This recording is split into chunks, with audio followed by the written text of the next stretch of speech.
All right, welcome to the book club interview. My name is Scott Hollister, your host.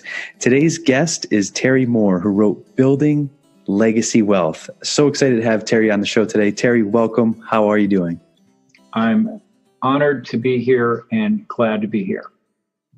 Me as well. Anytime I said, I get to sit down with an author, always excited. So before we get into things, I'd like to ask you, tell listeners a little bit more about your history in real estate and where you came from. Well, a couple of quick shout outs. First to you, Scott. I don't know very many people who read 50 nonfiction books a year. Maybe there's 3 of us that I know. And so I'm glad to be in your book club. That's a good thing.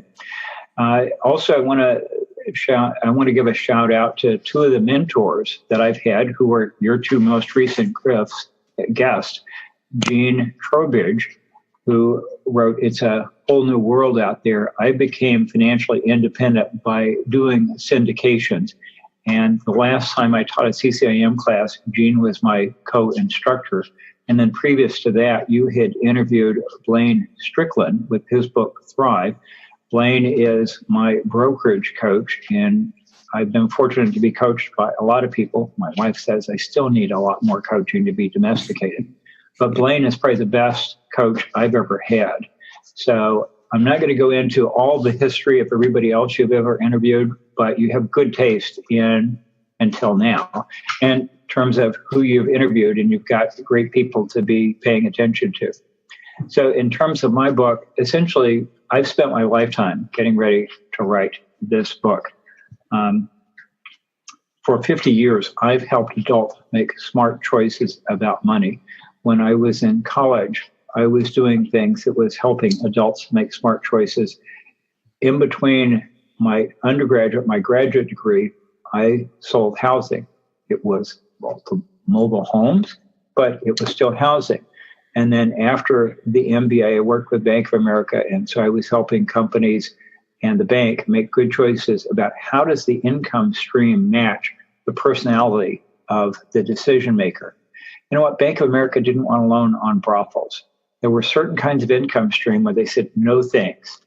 And that matching the income stream with the decision maker has been important in everything that I've done, because later my biggest client was a small manufacturer, and I ended up in a very, very tiny way doing helping them buy businesses and figure out which businesses to get involved with and which businesses to say, this is not for us.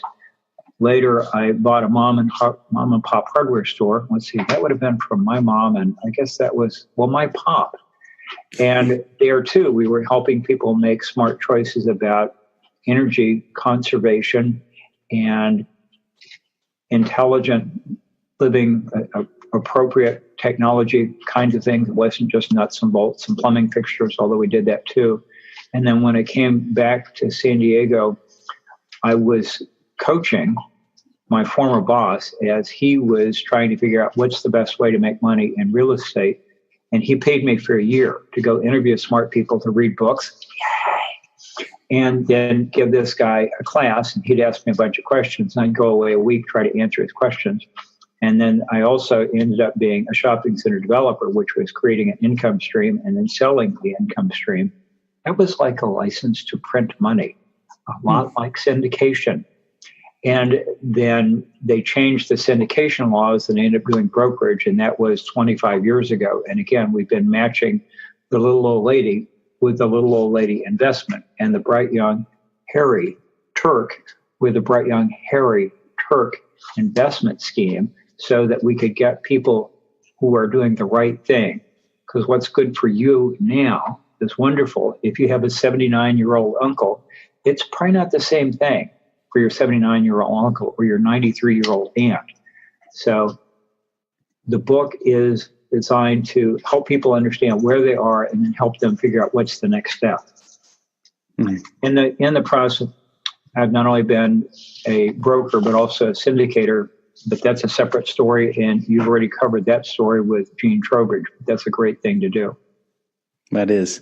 Well, that's an interesting background. I love in the book that you started out with foundational principles, talking about values, priorities, emotional intelligence, and how that wealthy actually think. And I love that. And anytime anybody asks me, is a book worth it? And you just said it right there. It took me 50 years to write it, and we're going to go pay $20. It's a steal of a lifetime. So I'd love to talk about how you worked with those wealthy clients over the years and how the wealthy think. What comes to mind when you reflect back on that? Well, one of the key things is you need to know what's important to you. And if you begin with the end in mind, Stephen Covey, you know what things you're willing to sacrifice and what things you're willing to are non-negotiable. And a lot of folks come to me and they say, I want the property on the beach with hardly anything down, the fixer-upper that I can make a bunch of money with. You say, here's what I'd like. I'd like the do no exercise, eat ice cream, sit on the couch, gain muscle diet. So if you give me that diet, I'll give you that property. And since you can't do that, then we've got to do trade-offs. And what's your legacy going to be? Sometime in the next 100 years, Scott, you're going to be gone. I hope your inheritance is a great one. I hope it's got a lot of zeros. But when you leave something behind, the stuff is just stuff. Whatever you give to people is only valuable to the extent that they could spend it.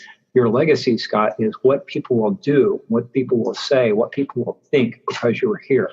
So I ask my clients, what do you want to do now that you're grown up?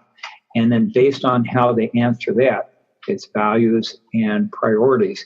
Then we figure out how do we get there, because you can't have it all.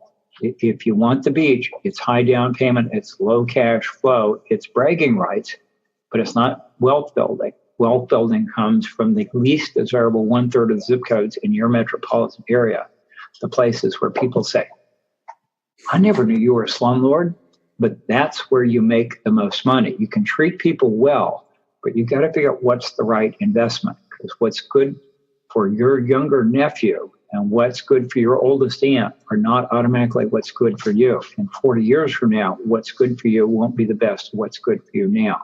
So part of it is, what do you want to do now that you're grown up? What's your legacy? And then how do we get there? I'm my client's guide. They tell me where they want to go, and we'll tell them how to get there. And if they don't like that, then we'll give them another choice, but they decide where they're going to go, and we help them get to where they want to go. That's great. So it sounds like you're more of like a financial advisor. Yes. It's beautiful. And then acting as, their intelligent broker that really knows and understands real estate investing. Exactly. That's great. Yeah. You just brought up one of my favorite takeaways from the book. And I believe you're talking about Weight Watchers. And here's a quote right here. It's, losing weight is hard. Keeping it off is hard. Being obese is hard. Pick your hard. And I love that. When I read a book, in so many books, there's very few that will stop me dead in my tracks. And it's, investing is hard. Doing these things is hard, but also the repercussions of not investing are also hard. And that just, I think I needed it right there in that time just to click. Hey, everything's hard, but you got to pick the one that's going to be best for you. Being a great husband is hard. Being divorced is hard. Being a great parent is hard. Having kids addicted is hard. Everything you've ever done worthwhile is hard.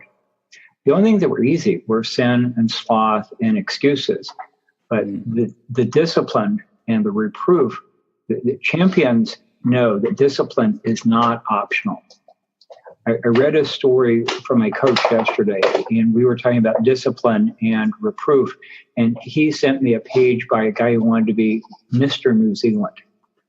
A buffed out stud. And he wrote about what it took to become the buffed out stud, how he had to eat lots and lots. Yeah, that sounds good. Had to exercise lots and lots. That didn't sound like so much fun. Then he bulked up, and then he went on a starvation diet to try to trim off the excess fat. I don't want to be Mr. New Zealand. That costs too much. But the point behind it was, you and I pick things. There's a lot of things you could be doing now. There's a lot of things all our listeners could be doing now. But if we add value to them, they'll come back and see your show next time. But the key thing is figure out what it is that's worthwhile. If it's worthwhile, it's going to be hard. Saving money is hard. Being 70 years old and having to work the rest of your life is hard. Recovering from cocaine is hard. Getting a cocaine hit is really good for a couple of minutes, and it's a bad life. So everything that you do that's worthwhile is hard. And part of what I invite and challenge my clients to do is pick your heart. It's all going to be hard. Nothing's going to be easy. So let's pick the things that will matter to you. When you're gone, what do you want people to say about you? What do you want people to have changed because you were part of their life? Mm-hmm. And I thought that was another beautiful thing in the book when you talked about an obituary, right?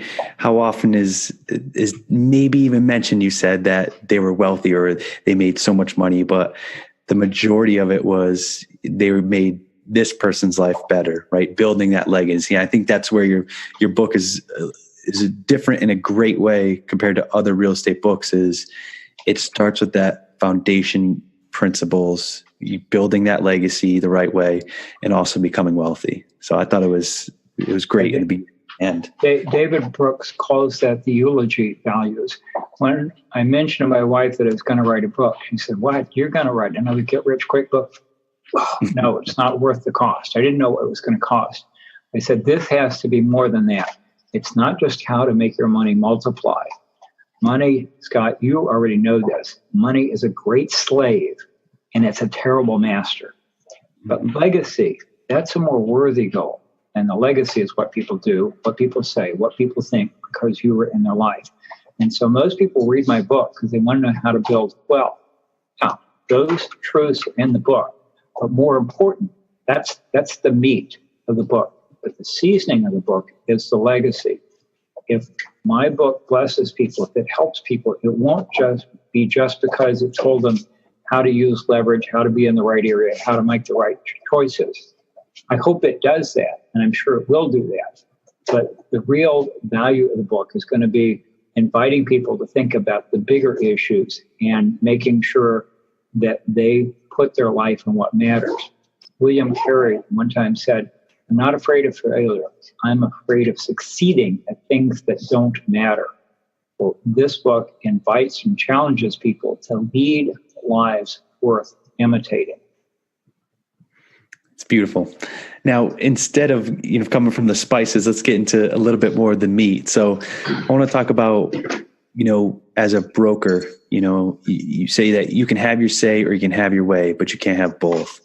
So what does that quote mean for you?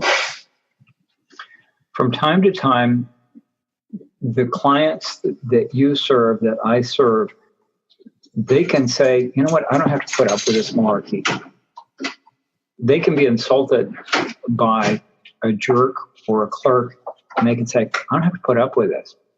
And they get to decide what's the most important thing to them. If they try to teach somebody else a lesson, it probably won't work, and they may walk away from the deal. But if they say 5 years from now, my success is closing this deal, they'll make different choices. If they say 5 years from now, my choice is always to show poise, grace under pressure, they'll respond differently. The key thing is figuring out what matters. There's a lot of jerks in real estate. Some of them are brokers. I hope it's rarely me. But there's a lot of jerks on both sides. Because let's face it, you've got one millionaire dealing with another millionaire, and they're probably never going to transact business again. They're two anonymous, selfish folks. And there's not necessarily a fairness button. So it happens situations, you've seen it and I've seen it, where there's income statements, and what they told the IRS is not necessarily what they're telling the buyer. Well, the buyer makes a choice. What's most important? Buyer buys the opportunity, not the guarantee, the opportunity. You're not buying the seller. The seller's made stupid choices. That doesn't mean the property is flawed. It means the seller made stupid choices.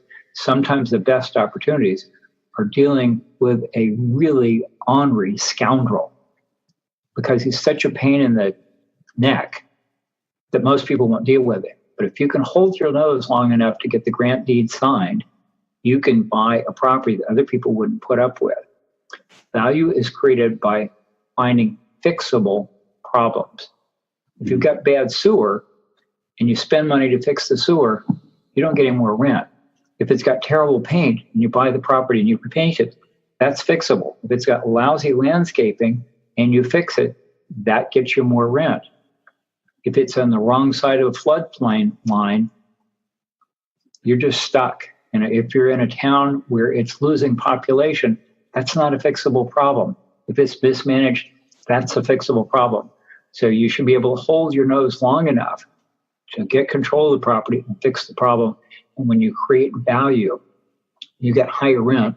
And when you sell the property, you sell it for a multiple of the higher rent. And that's the magic of income property. It's like development, but with lower risk. You don't just sell it for $100 more a month. You don't just sell it for 1,200 times at $1,200 a year, but you sell it for some multiple of 1,200 times a year. And it's because you're selling it at a multiple, that's the problem. But you have to, pardon my, kiss a lot of frogs to find the prince. And some of the frogs are ugly and smelly. But the one who can go through the most stuff and close the tougher deals can find the biggest problems to solve and make the most money.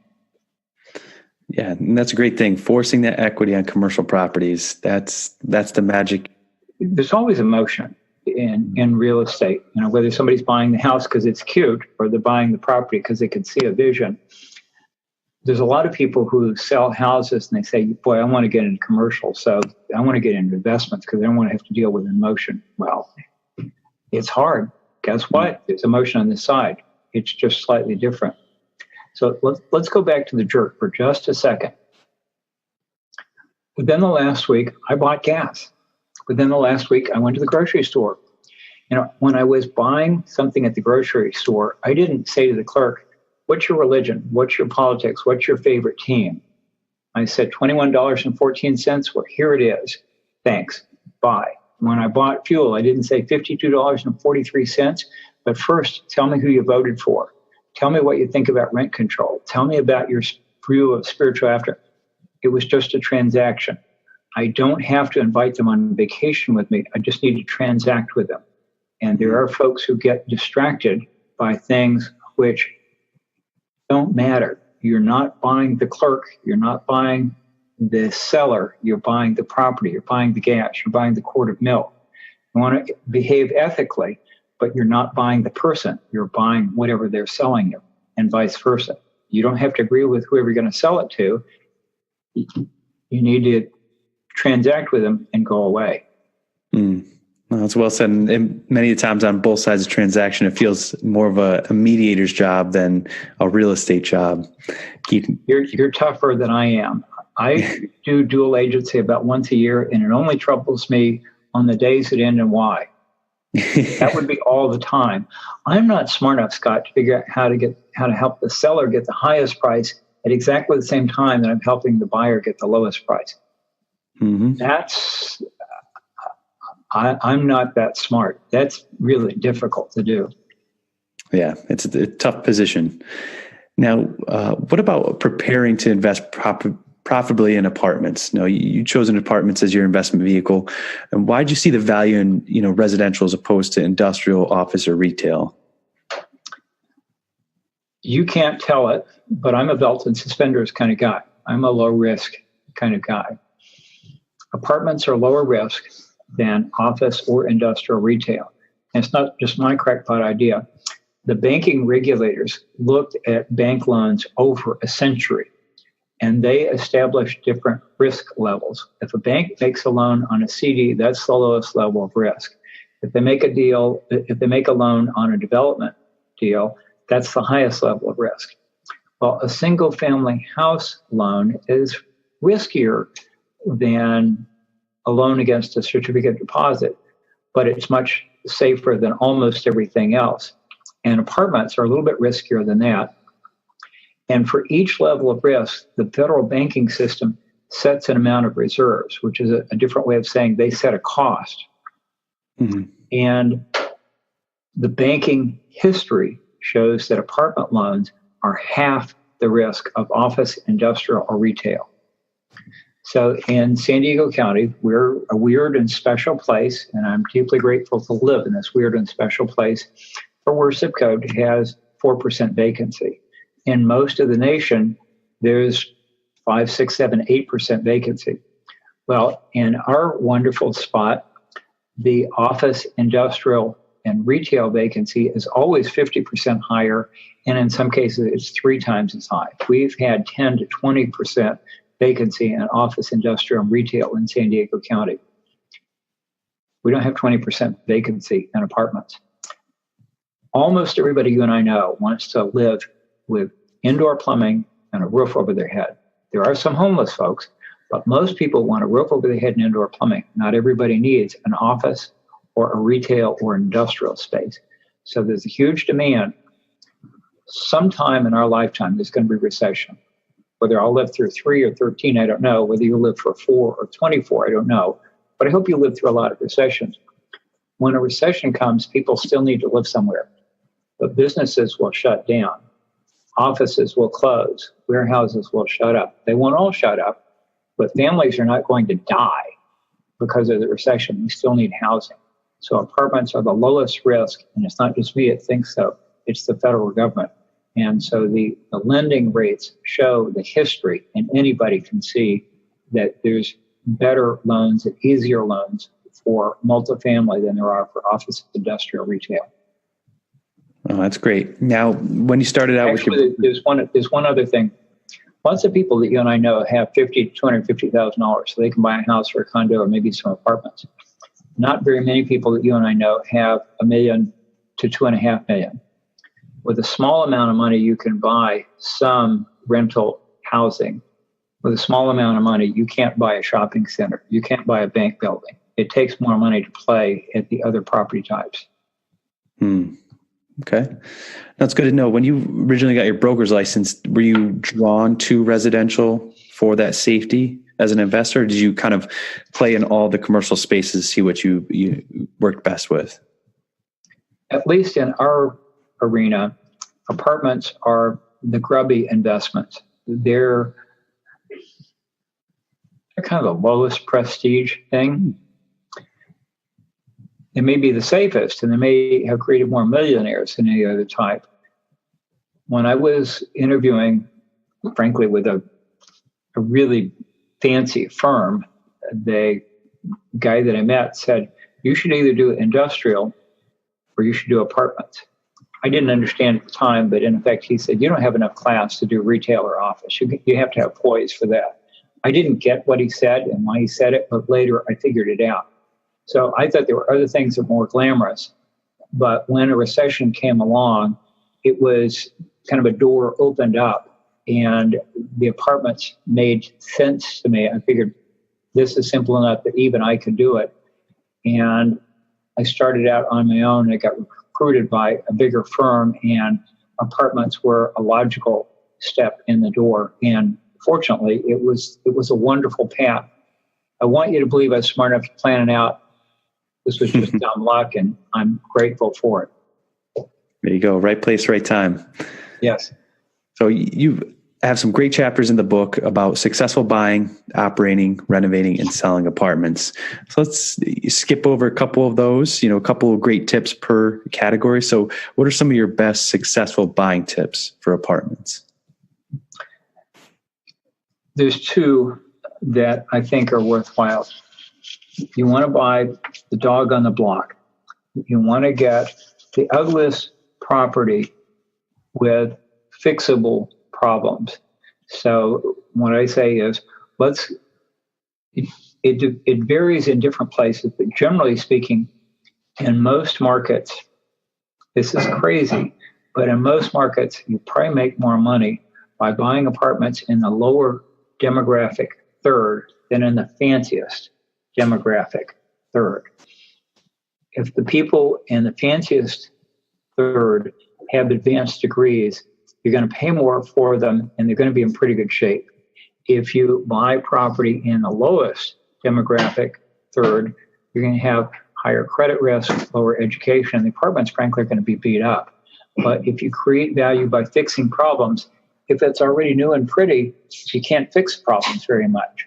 But if it's old and ugly, it's relatively easy to fix the problems. You can't make a poor person rich, but you can rent to the best person in that demographic group by having a property that's a little bit better than the rest. And you don't have to win the 100-yard dash by 100 yards. You need to win it by just a little bit. Mm-hmm. And there's more choices usually in the less glamorous third. So buying properties with fixable problems and being willing to look in areas that you want to invest in places you wouldn't live and live in places you wouldn't invest. A lot of folks say, location, location, location. You know what? If I wouldn't live there, I wouldn't own it. Those are completely understandable, and I want to say hogwash. If it's your kids, you want your kids to go to great schools. But you know what? You don't make more money if your tenants' kids go to great schools. One of the most amazing discoveries that I made was location, location, location is a great thing for your residents, but the better thing for your investments is leverage, leverage, leverage. In our county, I've done this off and on for 30 years. When I look at the fanciest zip code and how long did it take it to go up 10%, it's about the same time as the toughest neighborhood, how long it went up. But if somebody bought in the fanciest zip code, they put down more than 50% for apartments. And if they bought in a more challenged zip code, they may have put down 25 or 35%. And if they both go up 10%, $1 million building, and you put $600,000 down, $400,000 loan, goes up 10%, your $400,000 became $500,000. If you bought in a different area and you put $300,000 down, everything goes up $100,000, your $300,000 becomes $400,000. That's much, much better. The leverage makes more difference in the location. It may not be true in every area, but in our place, it does. Now, you've closed on a property. What are some successful operating? Do you look for professional management, self-manage? That's, for a couple, that's pillow talk. For you, it's what's your next best use of time? If you're a brain surgeon, if you're a pilot, it probably doesn't make sense for you to manage it. If you're a janitor, it probably does make sense for you to manage it. There's some people who are really good at some things and awful at others. So you might have somebody who does the handyman work or who does the leasing, and you take care of the rest. But part of it is, what are you good at? If you are a soft touch, you can't hear any sob story without wanting to reach into your purse or your wallet. You probably should not be dealing with the tenants yourself. You probably want somebody else to do that. Given the way I'm wired, it's easier for me to hire it done, not just because I don't like 10,000 little details, but I can bring more value to the marketplace by focusing on higher level things. That doesn't mean I'm a snob. It just means if you need me to fix a toilet, what some people could do in 10 minutes, I can do in less than 10 hours. But I seem to be able to negotiate deals that most of my competitors can't even diagnose, much less prescribe for. So that's kind of a matter of what you want to do. I know some people are multimillionaires and they could be twice as wealthy and they love fixing things. You know, their highest calling is, I want to treat my clients well. I want it to be nice. And for them, the pride of ownership, that's the right answer for them. Other people hire it all done. So that's kind of what you want to do now that you're grown up. Now, in terms of operating an apartment complex, while you're going through that renovation phase, what are some good tips that you have that you've learned over the years? You're in the value creation business if you're a landlord. If you spend $1,000 and you create an extra $1,000 of value, that's not very good. You want to find a way to spend $1,000 and create $2,000 worth of value. Manufacturers figure out, how can I create more value than what it costs? And in real estate in particular, it's That's how you make the most money. Collecting the rent checks is the dimes. Getting the dimes to multiply, that's the dollars. So in terms of why you do the renovation, you do the renovation to create extra value. So congratulations, you just bought a fourplex, or maybe you bought a 40plex, but you've got some extra units. So what are you going to do with them?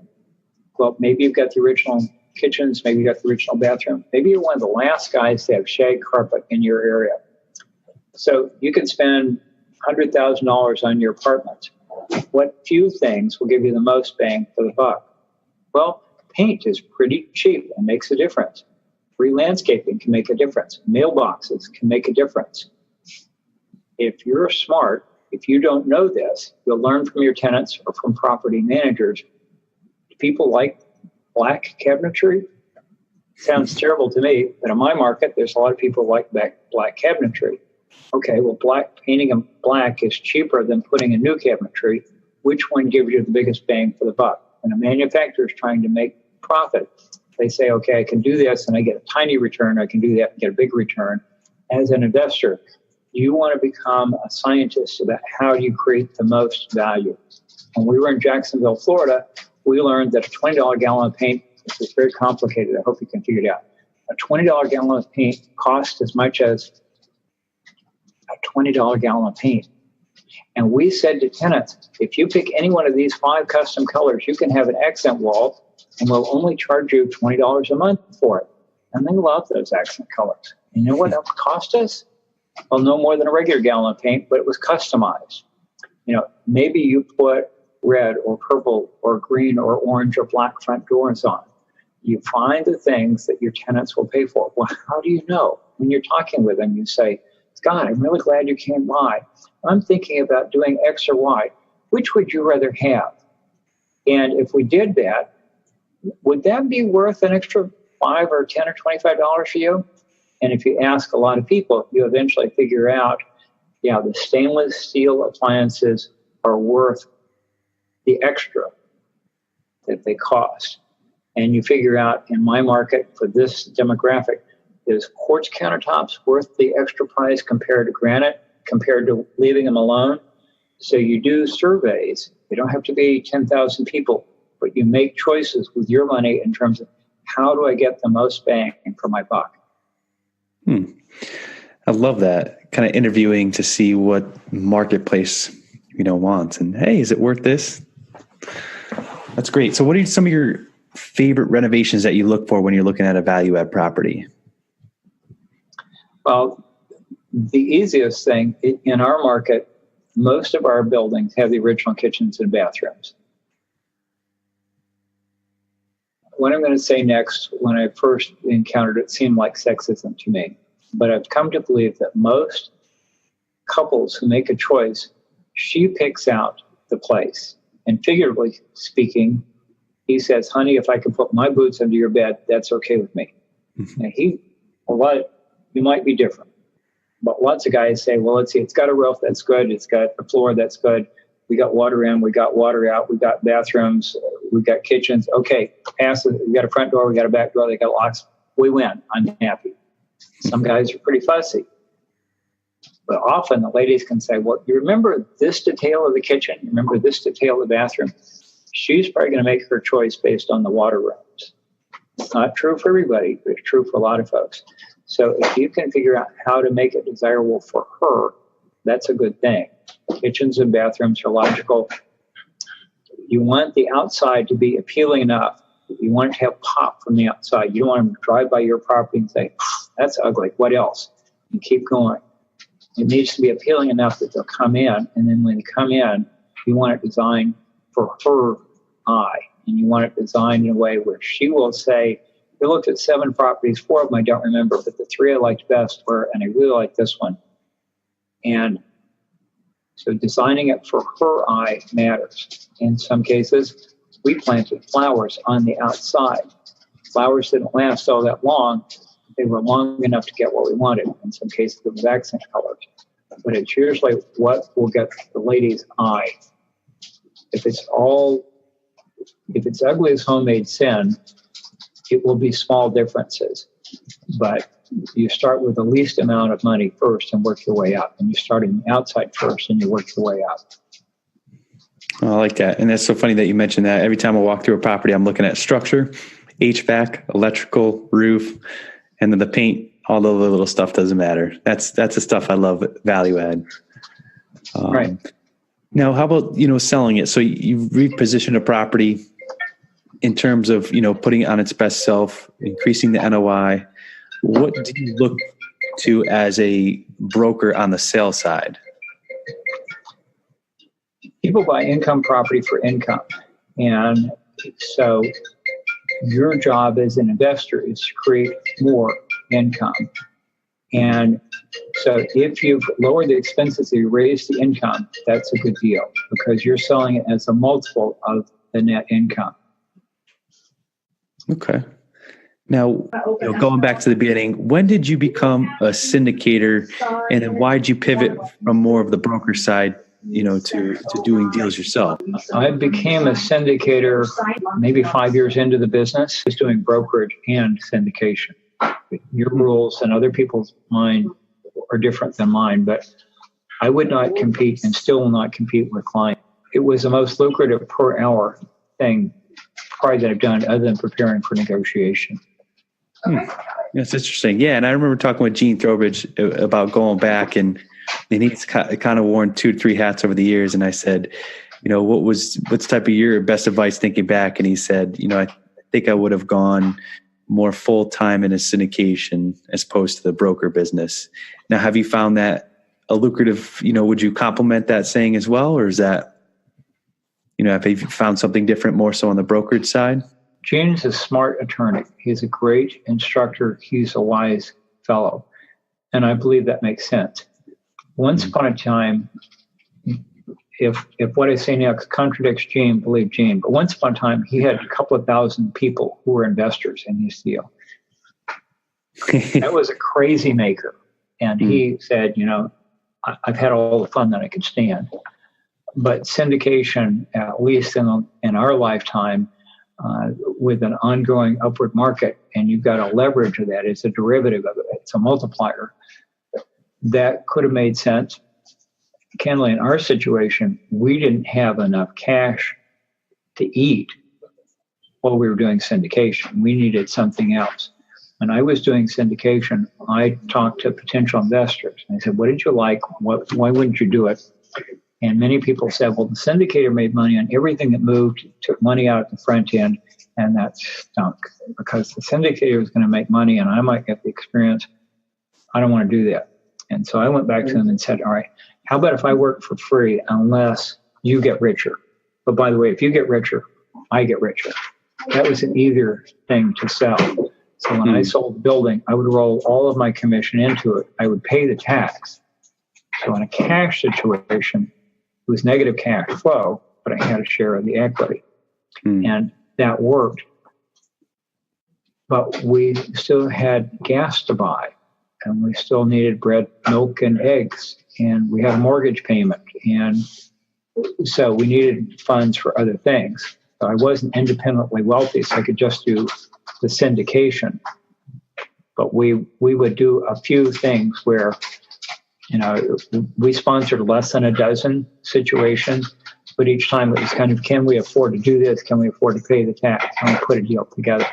And eventually, we got pretty good at it. All of our clients made money, but it was difficult to do because most deals, frankly, we didn't think were good enough to syndicate. But we put it together. But if I started with $1 million, I would do syndication more than just brokerage. But for me, it's not about how big is the estate, it's the impact that I can have. And so, if my net worth goes up tenfold, wahoo, you know what?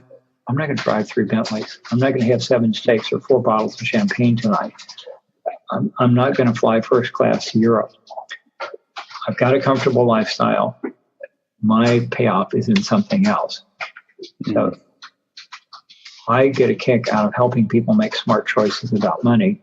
And that's more important to me than tripling my net worth. Doesn't mean I'll work for free, but it's a matter of, as I've done my values and priorities, I would like to have a higher net worth when I die, but it's not worth what it would cost to blow up brokerage and do full-time syndication, even if full-time syndication would be more profitable. What's right for you or what's right for our listeners could be different. Well, I love that. Now, building that legacy wealth, that's great. Now, you have one of the most unique things in any book I've read to date. So my favorite resource in the back of the book is the wisdom from your library. So what are your top 3 books of all time that you've read? That was the hardest question. I'm going to answer your question, but we went to a memorial recently. Aunt Shirley died. She was my wife's last aunt. And Aunt Shirley collected things. She collected blue glassware and roosters, not live roosters, but little knickknacks. Roosters? Yeah, roosters. So there were 150 people or 250 people there, and people were telling stories about Grandma Shirley or Aunt Shirley or friend Shirley.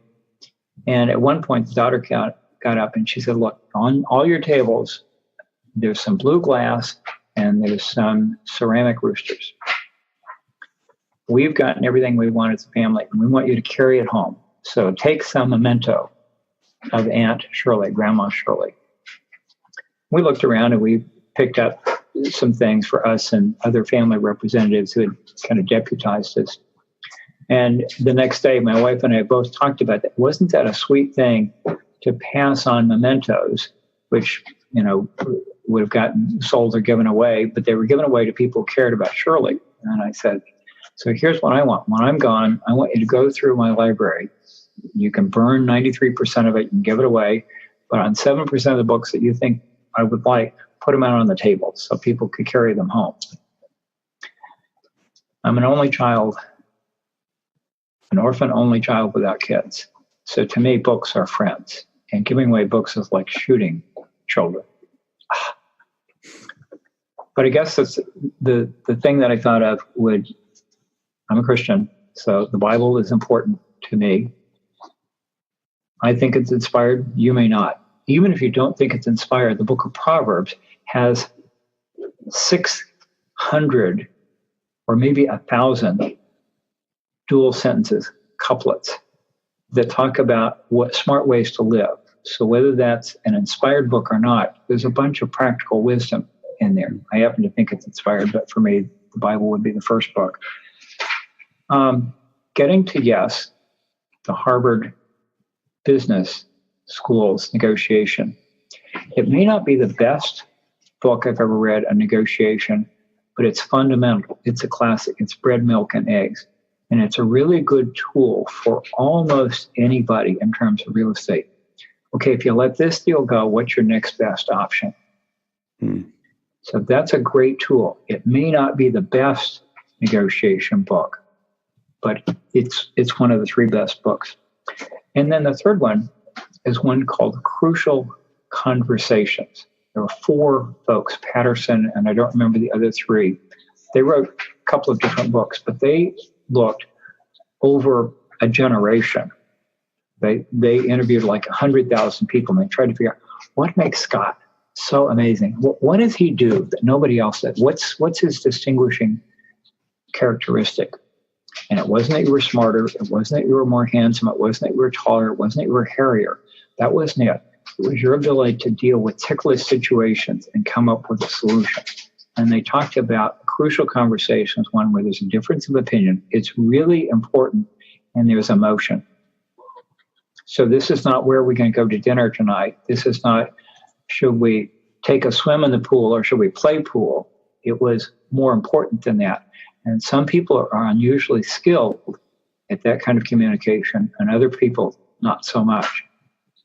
And it doesn't mean that I've mastered crucial communication or I'm fabulous at negotiation. I want my clients to believe that. I want it to be true, or that I've mastered the Bible. But I think those are the 3 books that I would say are most important. That's beautiful. I love it. Leaving on the table. It's going to be a great touch. And I think I think one of my favorite teachers of all time is Jim Rohn. And, I think you said something, I'm going to butcher the quote, but first thing we do when we walk into someone's house is we check out their library. Good call. Felt that is true, and just trying to grow and just reading books, and it just opens your mind to things you've thought about, and the education's just endless. Yeah, Jim was an abundance thinker, and he fed Tony Robbins, and almost everybody else who's closer in our age grew up on Jim Rohn and people like that. That's great. Now, before we wrap things up, I always ask a couple of questions at the end. So the best real estate and business advice you've ever received, and your best advice on life. Well, you've already heard one of them. For investment, buy the dog on the block. So that's William Nickerson's How I Turned $3,000 into $1 Million. And he wrote the book over and over and over again, but it was always the same idea. On the brokerage end, it was something I got through CCIM, which was, it's a people business first, it's a financing business second, it's a property business third. Lots of people say, I want a pretty property. And if it's got great financing and it's ugly as homemade sin, you can make money. If you're a jerk or you don't know how to deal with the jerk, you're not going to close the deal. People first, financing second, property third. That was the best brokerage advice that I got. There's no extra charge. I'm going to give you a third one. With CCIM, I also learned professo. In the olden days, Greek and Roman days, if you wanted to know the secret as a pharmacist or as a doctor or as a lawyer, the old guy would say, all right, I'll tell you the secret art, but you got to promise. You have to professo that you will never use your secret knowledge to the client's detriment. And if you professoed, if you swore that you would never use your knowledge to the client's detriment, then they would let you in on the secret arts. That's where we get the idea of professional. A lot of people in brokerage now who think that clients are walking wallets. They're privileged purses put there for your benefit. But if you have the idea that the client is first, if you really care about the client, then you are professional. In terms of best advice of life, this is not going to be very complicated. I wish I had invented it, but love the Lord with all your heart, all your mind, all your soul. And the second is like unto it. Treat people the way you want to be treated. It's easy to say, it's hard to live. But that's the best instruction that I've gotten.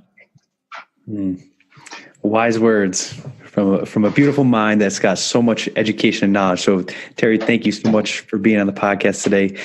Thank you. It's been a pleasure to be here. Yeah, it's been a lot of fun. I always love learning, and I always love talking books, especially from another book buff. So, what's the best place to reach you and the best place to purchase your book? Amazon's the best place to get the book. You can get it Kindle, you can get it softback, you can get it hardback. And if you like it, go back later and post a review. You can reach me 3 different ways. My cell is 619-889-1031. Yes, like 1031 exchange, 619-889-1031. My website is sandiegooapartmentbroker.com, or my email is tmoore1031@gmail.com. Glad you asked. Thank you. Thanks, Terry. Really appreciate it.